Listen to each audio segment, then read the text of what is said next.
Hi and good day everyone. We are from Group 7 and today we will be presenting on a topic that sadly continues to affect many in our society, which is sexual harassment. Our group consists of 7 dedicated members and I'm proud to introduce them. First is NURHAZILA bin SABRIN, second is SURIYAVELAN anak lelaki SINGARAVELAN, third is FAKHRUL bin ASRI, fourth is PUTERI BALQIS binti BAHARRUDIN, fifth is KAAVYA SHREE anak perempuan Perancis, sixth is DHIVIYA anak perempuan SITHAMBRAN, and last but not least the seventh one DHARMA Surya KUMAR anak lelaki SANGARAMANI. To begin, we would like to share a powerful quote by Anita Hill. Sexual harassment is not about sex, it's about power being exercised in the most abusive ways. This quote reminds us that sexual harassment is not just a private matter, it's a widespread misuse of power that deeply harms individuals and the values of our societies. In our presentation today, we will explore this issue through ethical, religious, and also legal lenses, and stress the urgent need for respect, accountability, and justice for all. Hi, my name is FAKHRUL bin ASRI. Sexual harassment is a topic we often hear, yet many still don't fully understand how deeply it affects life. It's not just a workplace issue or something you read about online. It's a real social problem that continues in schools, offices, public spaces, or even online. It involves unwanted behavior that makes someone feel unsafe or uncomfortable. And the truth is, many victims stay silent, not because they wanted to, but because they fear the judgment, or worse, or blame. That is why this presentation matters. Awareness is not just about knowing, it's the first step toward creating safer environment for everyone. So let's begin by understanding what sexual harassment really looks like. So, what are we aiming to achieve through the discussion? First, we will look into the different types of sexual harassment and the warning sign we often miss in everyday situation. Then, we will explore the emotional, physiological, and social impact because the trauma doesn't stop once the incident is over. It lingers, affecting relationship, mental health, and even careers. Finally, we will take a deeper lens, analyzing the issue through philosophical and religious perspective. Why?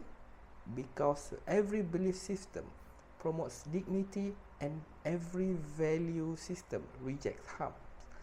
Through this objective, we hope to turn awareness into actions and spark conversation that matter.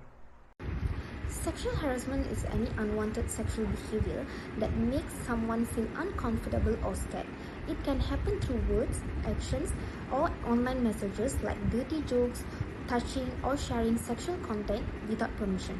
It can happen at work, in school, public places, or in the internet. It often affects a person's mental health and can cause stress or fear. In Malaysia, it's a serious issue and there are laws to protect people from it. Good day to everyone. My name is SURIYAVELAN and today I'm going to present on my slide cause of sexual harassment in Malaysia society. Sexual harassment in Malaysia driven by several deep-rooted causes. One of the major factor is lack of education and awareness. Many people don't understand what is the qualifies as harassment. Both schools and workplace often fail to provide training and respectful behavior and consist. Cultural norms and gender stereotype also playing a big role. Society will expect men to lead, women to obey, and women are often judged or blamed based on their appearance and or their behavior. Power imbalance is another issue. When manager or lecturer misuse their authority, victims are often stay silent out fear of losing job, grades, and opportunity. Lastly, digital harassment is rising, especially among youth. Cyberbullying threats and inappropriate message are common, yet law are poorly enforced and awareness is low. Thank you. And today I'm going to present on another slide impact of sexual harassment in Malaysian society. Sexual harassment leaves deep scars on individual and society. Emotionally, over 60% of women experience distress, often leading to depression, anxiety, PTSD, or social isolation. In the workplace and school, it causes high turnover, low job satisfaction, and poor academic performance as a student and staff fear to speaking out. It is also reinforced like gender equality. Many dismiss harassment as just joking, which discourage women from taking on leadership roles. Socially, victims often stay silent due to fear of shame, causing a breakdown in trust towards schools, employees, and institutions. Finally, there is a real economic cost: reduced productivity, increased healthcare expenses, and even up to 1.5% drop in national productivity. The impact is widespread and demand urgent attention for safer and more inclusive in Malaysia. Thank you. The pie chart shows the number of reported sexual harassment cases in Malaysia from 2020 to 2024. As we can see, there's a clear upward trend with the highest number of reports, 665 cases, recorded by October 2024, making up over 26% of all reported cases in this 5 years period. One of the key turning point was the passing of Anti-Sexual Harassment Act in 2022. This law improved legal definition and reporting system, encouraging more victims to speak up. At the same time, movements like Me Too, public awareness campaign, and media exposure help reduce the stigma around reporting sexual harassment. The data also reflects the impact of the COVID-19 lockdowns, which lead to an increase in cyber harassment as more people work and socialize online. However, it is important to note that many cases still go unreported, especially in rural and marginalized communities due to fear, shame, or lack of awareness. So, while the rise in number is concerning, it also shows progress in awareness, legal actions, and the willingness of victims to come forward. I'll be presenting a brief overview of 3 articles related to sexual harassment in Malaysia, focusing on workplace issues, advocacy efforts, and recent legal progress. So for the first article, written by Leonard Yu and Port Junyan, highlights how sexual harassment remains a persistent issue in Malaysian workplace. Many victims choose not to report due to fear of backlash or lack of trust in the system. The authors call for stronger policies, strict enforcements, and active efforts from employees to create a safer environment. So for the second article, covers how women's advocacy groups took action by presenting a memorandum to Parliament. The dependent organization be held responsible for preventing harassment, especially in schools and workplaces. The article also pushes for a broader definition of harassment, one that includes any behavior that makes someone feel unsafe or uncomfortable. So for the last article, brings a hopeful update. The Anti-Sexual Harassment Bill was passed by Malaysia's Dewan Rakyat in 2022. This law doesn't just cover workplaces, it extends to public spaces and online platforms. Importantly, it introduced a special tribunal making justice more accessible without going through lengthy court procedures. So in conclusion, while sexual harassment remains a serious issue, this article shows a clear movement toward justice and accountability.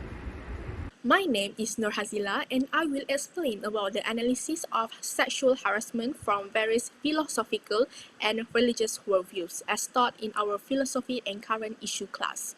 Sexual harassment is a serious moral violation across all major religions. In Islam, it goes against justice, modesty, and dignity. Harassment is seen as oppression or zulm and strongly condemned in the Quran and teachings of Prophet Muhammad. Buddhism teaches non-harming and mindfulness.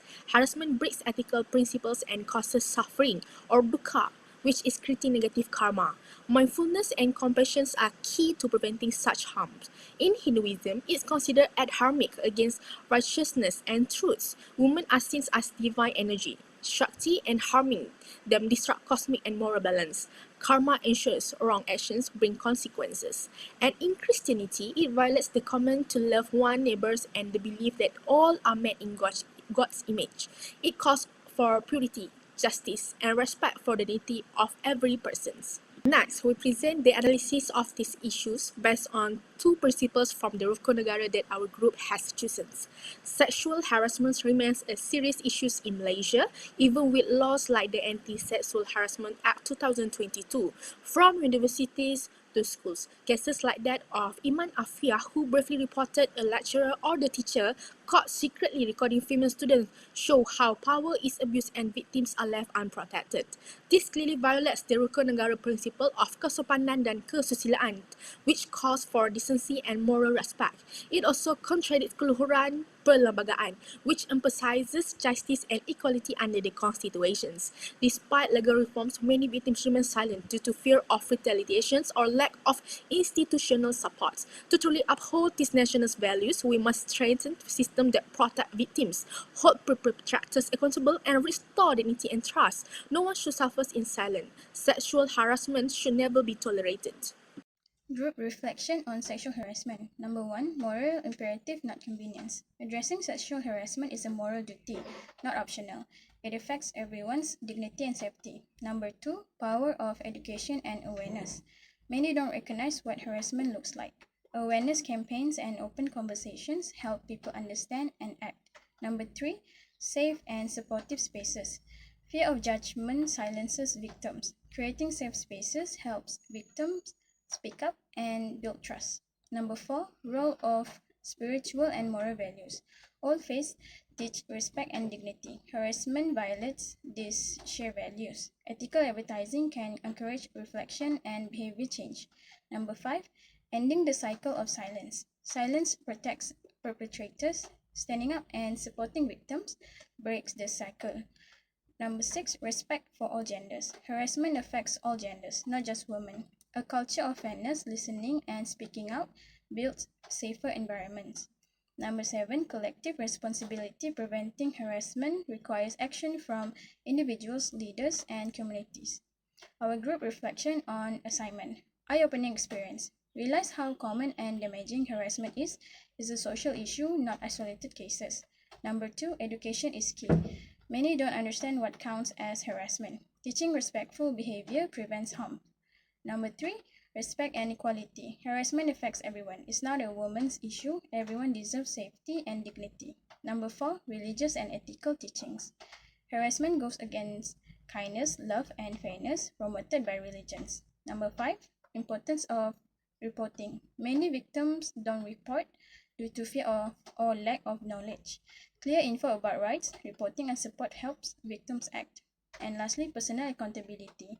The assignment made us more aware and ready to speak up. Everyone plays a role in creating harassment-free spaces. Hi guys, my name is Dr. KUMAR. So I'm going to give 4 solutions for sexual harassment. So the number 1 is education and awareness. So underneath that you can see mandatory training, clear definitions, and bystander training. And the second one is strong policies and enforcement. So underneath that there are clear policies, accessible reporting systems, and swift actions. And for the support systems, there are counseling services, legal aid, and whistleblower protections. So underneath the leadership and culture, there are lead by examples, inclusive environment, and accountability. Hi guys, it's me again. So I'm gonna give conclusion for this whole issue. So sexual harassment is a pervasive problem within society which adversely affects the dignity, security, and equality of individuals both in the workplace as well as the general community. It's not only a matter of legality or institutions that need to address this, but a moral imperative that demands responsibility from all parts of society to come together. Justice will be far more than punishing offenders.